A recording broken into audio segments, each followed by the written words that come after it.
dun po sa show cause order, we already raised that as a legal argument.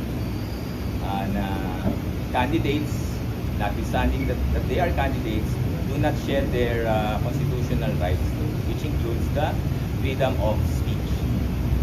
Ano po ba yung freedom of speech? As long as hindi po siya libelous, as long as hindi po siya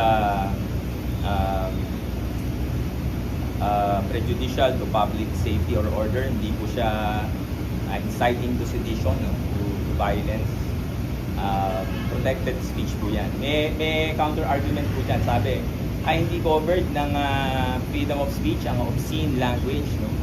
Pero kung babasahin po natin ang Supreme Court decisions on that issue, ang sabi po ng Supreme Court, if a material, no, is predominantly obscene, no, only appeals to the prurient interest, then hindi siya protected. So meron pong